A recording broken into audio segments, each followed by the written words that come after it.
विभागीय आयुक्त पुलकुंडवार, जिल्हाधिकारी राजा दयानिधी, एसपी गुगे, मुख्याधिकारी तृप्ती गोडमिसे, सुनील पवार, सगळ्यांची नावं घेत नाही, माफ करा. सर्व मान्यवर आणि व्यासपीठावरील उपस्थित आणि एवढ्या मोठ्या संख्येने इकडे आहेत, इकडे आणि तिकडे शेवटपर्यंत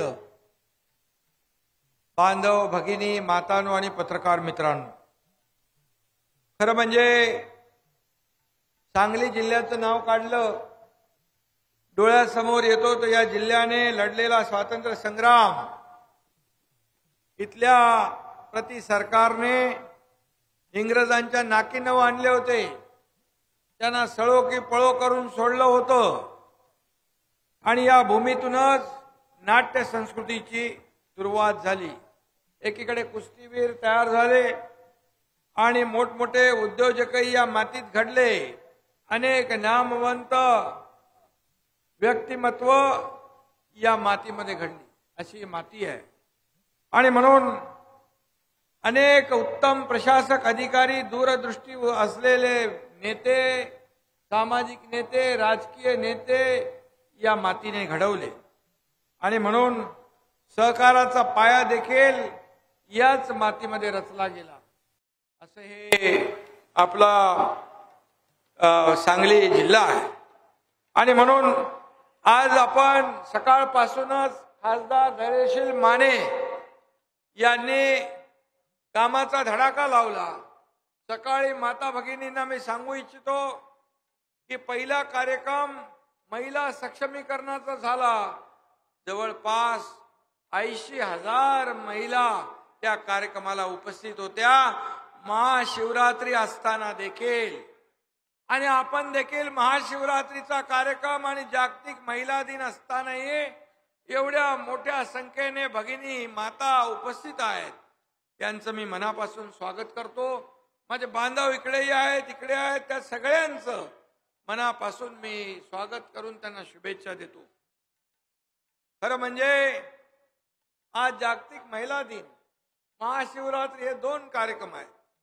आणि असं असताना देखील आपण सरकारवर असलेला विश्वास, शासनावर असलेला विश्वास आणि लोकाभिमुख सरकारला आशीर्वाद देण्यासाठी या ठिकाणी उपस्थित राहिलात, त्याबद्दल मी पुन्हा आपल्याला मनापासून धन्यवाद देतो. पुन्हा आपले सगळ्यांचे आभार मानतो. आज खरं म्हणजे जिल्ह्यातल्या 35,65,000 लाभार्थ्यांची नोंदणी झाली आहे. आणि मला वाटतं गेल्या 10 महिन्यामध्ये शासन आपल्या दारीचे कार्यक्रम झाले.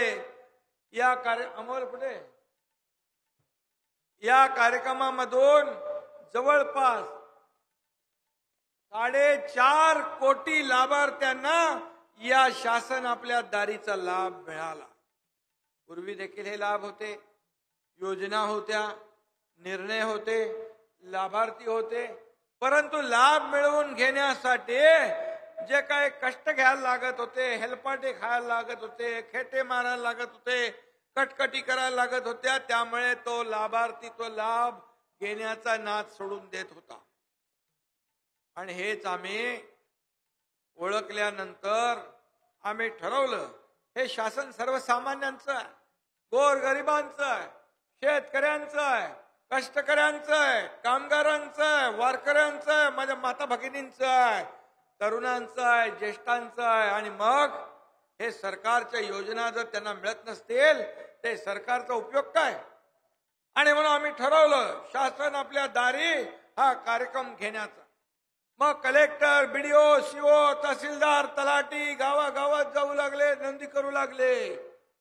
आज राजा दयानिधी यांचं मी अभिनंदन करतो, कलेक्टरचं, विभागीय आयुक्त सगळ्यांचं अभिनंदन करतो, ज्यांनी ज्यांनी सहकार्य केलं. एवढ्या मोठ्या प्रमाणामध्ये हा शासन आपल्या दारी हा कार्यक्रम यशस्वी केला. माझ्या माता भगिनींना शुभेच्छा देतो. आणि मग सुरुवात झाली. मग 10,000, 15,000, 25,000, 50,000 आणि बघता बघता 4.5 कोटी लाभार्थी यामध्ये झाले. आज लाभार्थी इथं व्यासपीठावर आहेत. कोणी पॉवर टेलर घेतो, कोणी ट्रॅक्टर घेतो, कोणी हार्वेस्टर घेतो, कोणी घराची चावी घेतो, कोणी दाखला घेतो.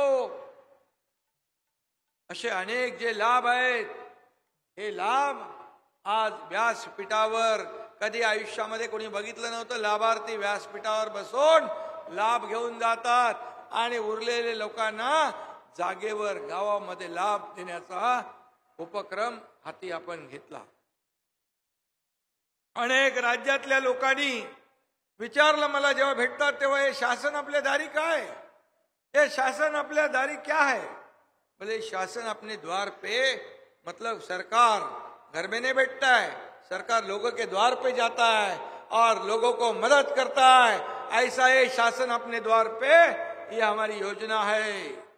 आणि आपल्या राज्याचं अनुकरण इतर राज्य करू लागले. कारण शेवटी घरी बसून कामं होत नाही का? होतात. कोविड मध्ये ठीक आहे, फेसबुक लाईव्ह झालं, परंतु फेस टू फेस काम केलं पाहिजे, फील्डवर उतरून काम केलं पाहिजे, लोकांमध्ये गेलं पाहिजे. शेतकऱ्यांचं नुकसान झालं, अवकाळी पाऊस आला, अतिवृष्टी झाली, गारपीट झाली, तर आमचं सरकार बांधावर जातंय, शेतात जातंय, लोकांना भेटतंय, शेतकऱ्यांना ऐकून घेतंय. आज जर आपण पाहिलं, जर एखादं सरकार किती विजिबल आहे, म्हणजे लोकांमध्ये दिसणारं सरकार, अशी जर स्पर्धा लागली तर महाराष्ट्राचा पहिला नंबर येईल. पहिला नंबर आल्याशिवाय राहणार नाही. कारण शेवटी हे सरकार तुमच्यातलं आहे आणि सर्वसामान्यांचं सरकार, सर्वसामान्यांना न्याय देण्यासाठी हे सरकार स्थापन झालेलं आहे. मला आठवतंय, मी जेव्हा शपथ घेतली तेव्हा मी आणि देवेंद्र फडणवीस साहेबांनी दोघांनी शपथ घेतली पहिली, आणि त्यानंतर नियम असतो कॅबिनेट घ्यायचा. आम्ही दोघं असताना पहिला काय निर्णय घेतला असेल हे मी तुम्हाला सांगतो. पहिला निर्णय हा घेतला की जे दुष्काळी भाग आहे, जे शेतकऱ्यांना दुष्काळ फेस करावा लागतो, त्या भागामध्ये पाणी वळवण्याचा प्रकल्प, त्याचा निर्णय आम्ही घेतला. वॉटर ग्रिड करण्याचा निर्णय घेतला. पहिल्यापासून आज जवळपास 50 कॅबिनेट झाल्या असतील, त्यामध्ये 500 पेक्षा जास्ती निर्णय आपल्या सरकारने घेतले. सिंचनाचे प्रकल्प जवळपास गेल्या मागच्या सरकारमध्ये 2 झाले असतील, परंतु तुमच्या सरकारमध्ये 120 सिंचनाचे प्रकल्प आपण निर्णय घेतला. 120. 15 लाख हेक्टर जमीन सिंचनाखाली आणण्याचं काम आपल्या सरकारने घेतलं. आज शेतकऱ्यांच्या मागे उभं राहणारं हे सरकार आहे. कधी कुठल्याही अवकाळी, अतिवृष्टी, कोणाचे पैसे, मगाशी खासदारांनी सांगितले, धैर्यशील माने यांनी, की 50,000 रुपये रेग्युलर कर्जफेड भरत होते, त्यांचे पैसे काही आपल्या मागच्या सरकारने घेतला होता निर्णय, काही लोकांना मिळाले नाहीत. आपल्याला मी सांगू इच्छितो, 50,000 रुपये देण्याचा निर्णय देखील मागच्या सरकारचा असला तरी पैसे देण्याचं काम आपलं सरकार करतंय. खासदार महोदय जे काही उर्वरित जे राहिलेले आहेत त्यांना देखील ते पैसे तात्काळ दिले जातील. कलेक्टर आणि विभागीय आयुक्तांनी याची नोंद घ्यावी. निर्णय घेतला, घोषणा केल्या, फक्त पोकळ घोषणा करणार हे आपलं सरकार नाही. जे आहे ते आहे, जे देऊ शकतो तेच आम्ही बोलतो. म्हणून शेतकऱ्याला 6,000 रुपये वर्षाला देण्याचा निर्णय आपण घेतला. मोदी साहेबांनी 6,000, आपल्या सरकारने 6,000, असे 12,000 रुपये दर वर्षाला शेतकऱ्याला मिळतात. 1 रुपयात पीक विमा योजना आपण सुरू केली. आपलं राज्य पहिलं राज्य आहे. सगळे नियम डाऊल बाजूला ठेवून एनडीआरएफ असेल, 2 हेक्टरचे 3 हेक्टर असेल, सततच्या पावसाचं नुकसान, हे सगळं धरण्याचा निर्णय आपल्या सरकारने घेतला. महिला भगिनी इकडे मोठ्या प्रमाणावर आहेत. महिलांचा सक्षमीकरणाचा कार्यक्रम सकाळी होता. मोदी साहेब नव्या मुंबईत आले होते, त्यावेळी 1 लाख महिला त्यांच्या कार्यक्रमाला होत्या. कारण 2 ते 3 कोटी महिला या देशातल्या सक्षमीकरणासाठी त्यांचा तो उद्देश आणि संकल्प आहे. आज आपल्या राज्याने देखील महिला सक्षमीकरणाचं धोरण घेतलंय. लेक लाडकी लखपती योजना आपण करतोय. मुलीचा जन्म झाला की 5,000 आणि असे 5, 6, 7, 8 करून 18 वर्ष वयापर्यंत 1,00,000 रुपये त्या मुलीच्या खात्यामध्ये जमा करण्याचा निर्णय आपल्या सरकारने घेतला. आता मला वाटतं इथं पण ते लाभार्थी असतील. आणि त्याचबरोबर एसटी मध्ये सवलत दिली ते आपण घेताच. आज महिलांचं सक्षमीकरण बचत गटाच्या माध्यमातून महिला स्वतःच्या पायावर उभ्या राहिल्या पाहिजे. यासाठी आपण त्यांचं खेळतं भांडवल 15,000 तर 30,000 केलं. CRPचं मानधन वाढवलं. आज आणखी तुम्हाला मी सांगतो, बचत गट तुम्ही वाढवा.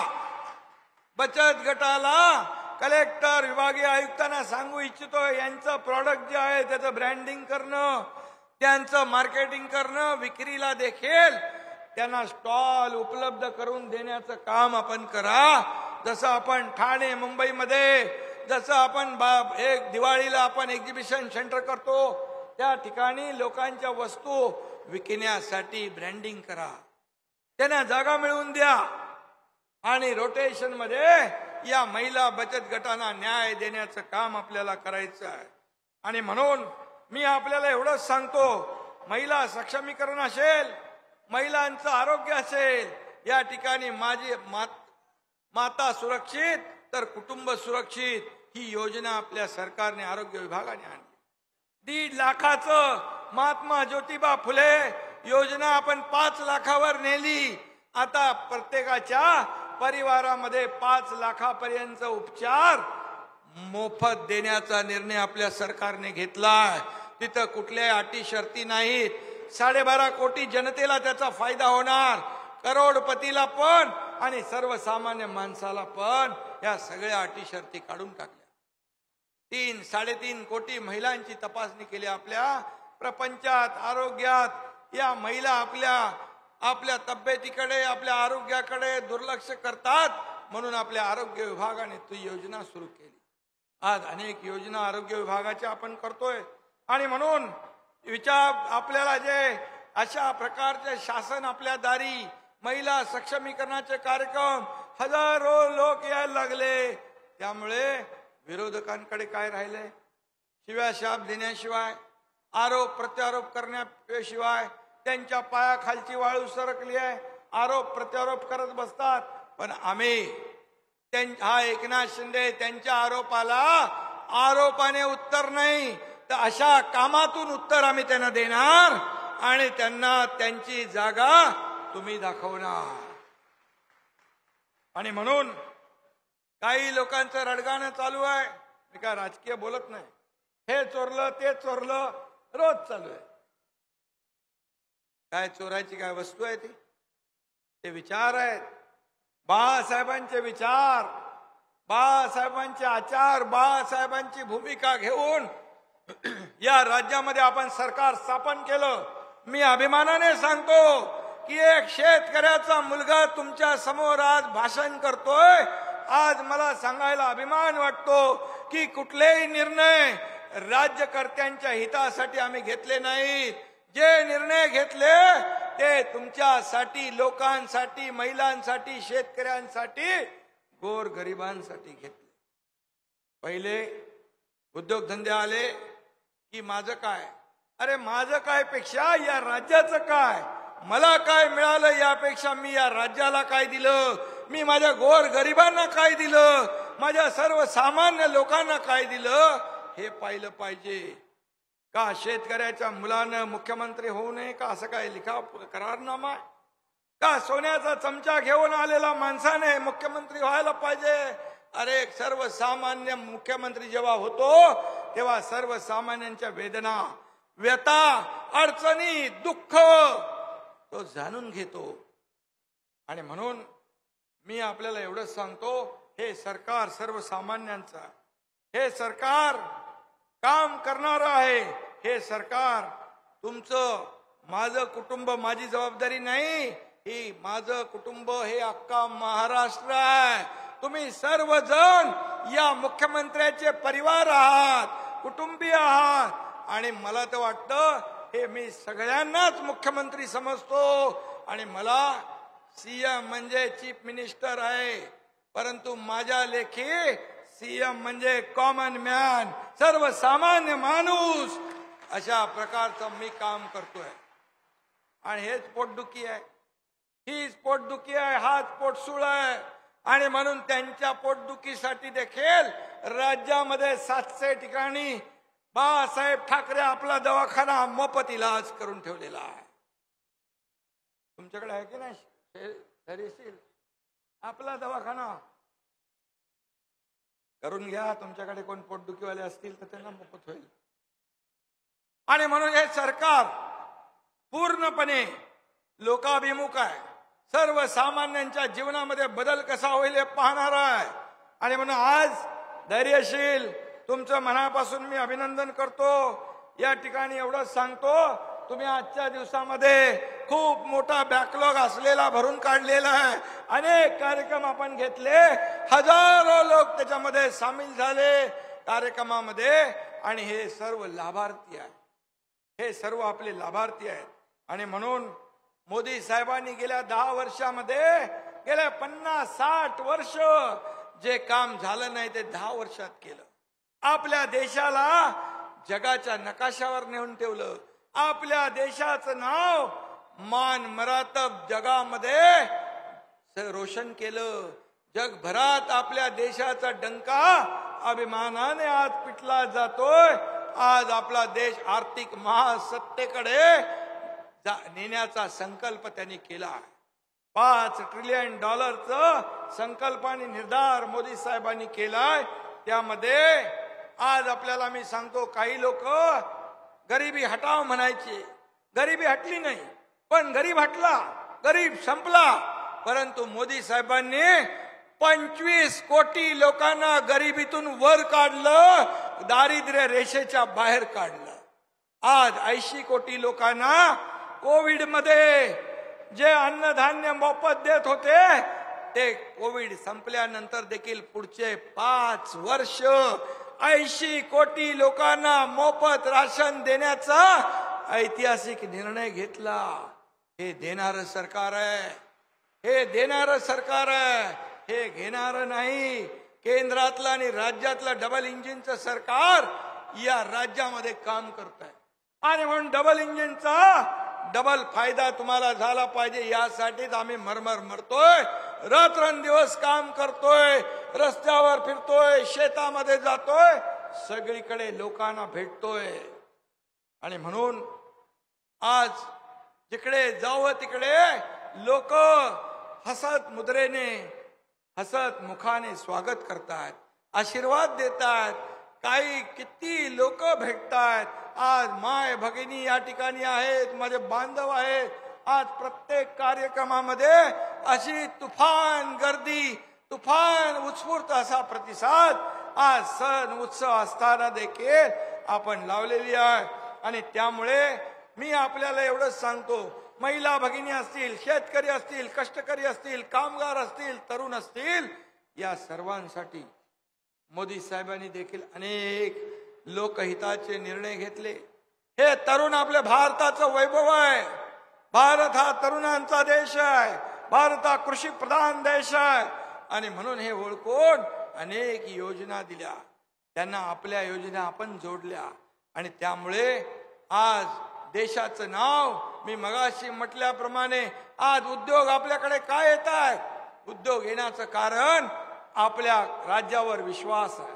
आज आपल्या राज्यामध्ये इन्फ्रास्ट्रक्चर आहे. आज आपल्याकडे चांगली कनेक्टिव्हिटी आहे. आज आपल्याकडे स्किल मॅनपॉवर आहे.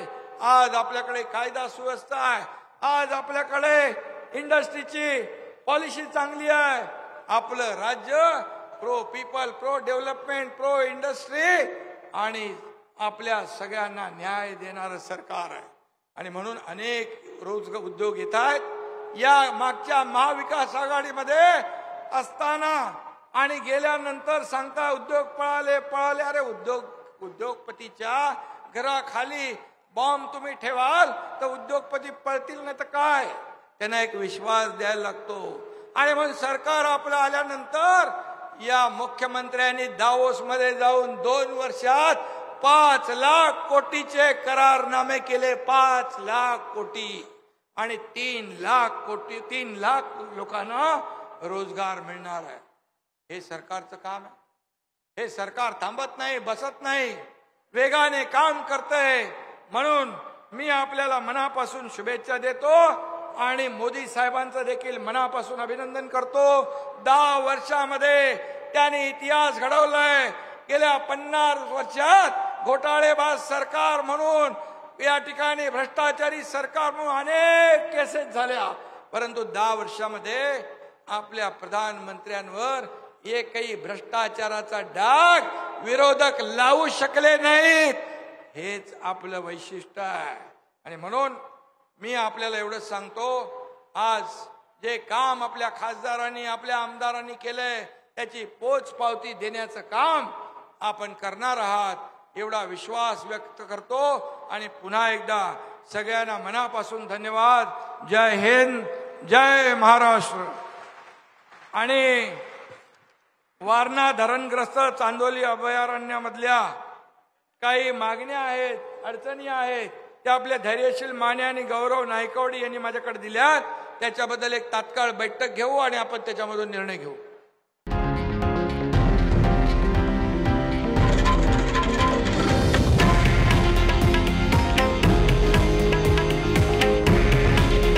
हे आहे देशातील नंबर 1 न्यूज नेटवर्क आणि आपण पाहत आहात TV9 मराठी.